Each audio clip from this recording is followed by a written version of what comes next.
रामकृष्ण हरी मंडळ योगराज सद्गुरू गंगागिरीजी महाराजांचा 179वा नाम सप्ताह आणि या सप्ताहाच्या निमित्तानं आता सध्या आपण या ठिकाणी या सर्व संत महंतांच्या प्रतिमेच्या दर्शनाला येतात। त्याच ठिकाणी समोरच्या भागामध्ये या ठिकाणी अशा पद्धतीने जसं तुम्हाला पाहायला मिळते तर या भव्य दिव्य विठ्ठल पांडुरंग परमात्मा आणि त्यांच्या सोबत रुक्मिणी माता यांच्या प्रतिमा रेखाटण्याचं काम सुरू आहे।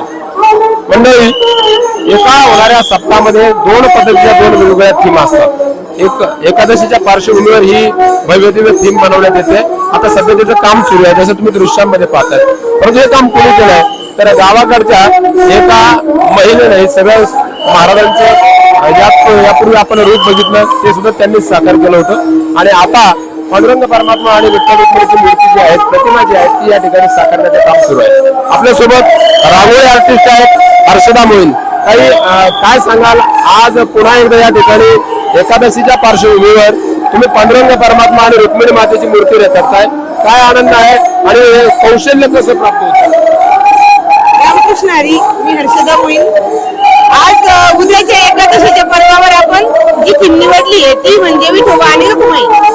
मागच्या आठवड्यात जेव्हा सप्त्याची सुरुवात झाली होती तर आपल्या जे सरलपेठ आहे त्याचे जे सद्गुरू गंगागिरीजी महाराज आणि गुरुवर्य नारायणगिरीजी महाराज यांची आपण प्रतिमा रेखाटली होती तर तिला प्रेक्षकांनी आणि सर्वांनी खूप छान प्रतिसाद दिला। तो उत्साह घेऊन अजून नवीन काय करायचं तर आज आपण एकादशीच्या आजच्या पार्श्वभूमीवर आपण विठोबा आणि रुक्मिणी थीम साकारत आहोत आणि आता अजून रांगोळीचं खूप काम अजून अर्धी पण झालेली नाहीये, अजून खूप अपूर्ण आहे।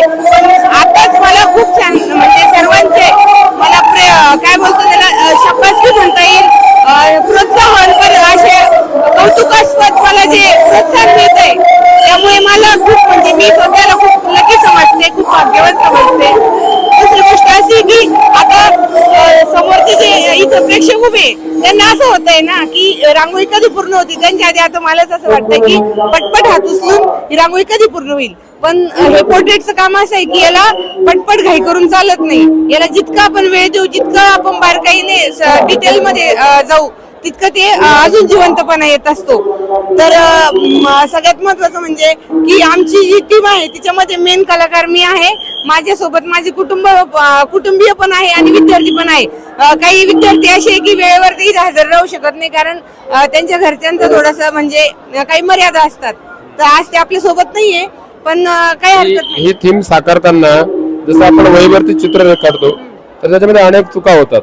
आता इथं रांगोळी आहे, इथं कोड रबर नाहीये, तर या सगळ्या गोष्टी परफेक्ट आल्याच पाहिजे।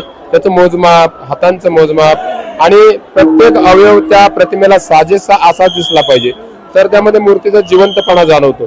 तर हे सगळं कसं शक्य करता तुम्ही? सरासरी हे बघा तर खूप साऱ्या ऑर्डर घेत असते मी, पण सप्ताह म्हटल्यानंतर आपला आशिया खंडातला सप्ताह आहे, याला कुठली चूक होणार नाही याची काळजी मी घेण्याचा प्रयत्न करते। मनुष्य हा चुकीचा पुतळा असल्यामुळे माझ्याकडून चुका घडतील। इथं जो सूक्ष्मदर्शी म्हणजे जो कलेचा म्हणजे जो ह्या कलेत तत्पर आहे तो माझी चूक काढू शकतो, त्याबद्दल मी स्वतः मी ती चूक मान्य करेल, पण चूक होणार नाही याची मी अशी काळजी घेतली। आपण जसं आलेख पेपर वापरतो तसे आपण ग्राफच्या पद्धतीने संपूर्ण नंबर्स वगैरे टाकून रेखाटन केलं। त्यानंतर मग पूर्ण रेखाटन झाल्यानंतर आपण शेड्स तयार करून आता वेगवेगळे शेड तयार करून डिटेलिंग आपण त्याच्यामध्ये करत आहोत। आणि जर आपण आलेख पेपरचा सहाय्यता घेतली किंवा ग्राफ केलं तर आपल्याकडून चूक शक्यतो होत नाही, आहे तशी आपल्याकडून ती प्रतिकृती साकार होत असते। तर मंडळी हर्षदा मोहीन यांनी या कलेला एक वेगळी वाव दिली आहे। वेगळ्या ऊर्जेनं काम करण्याची त्यांची परिवाराची मानसिकता आध्यात्मिक कार्यासाठी एक मोठी चळवळ बनून राहणार आहे। भविष्यामध्ये अनेक ठिकाणी त्यांच्या रांगोळ्या आपल्याला पाहायला मिळतात। आपल्या गावाखेड्यातली मुलगी आज एका वेगवेगळ्या कार्यक्रमामध्ये जाऊन आपल्या परिवाराचा नाही तर दोन कुळांचा उद्धार करण्याचं काम सुरू आहे। मंडळी यापूर्वी आपण वेगवेगळ्या रांगोळ्या हर्षदा मोहीन यांच्या पाहिल्यात। या रांगोळ्यांबद्दल या कलाकृतीबद्दल आपल्याला काय वाटतं? आपल्या प्रतिक्रिया या व्हिडिओच्या कमेंट बॉक्समध्ये कळवायला विसरू नका। रामकृष्ण।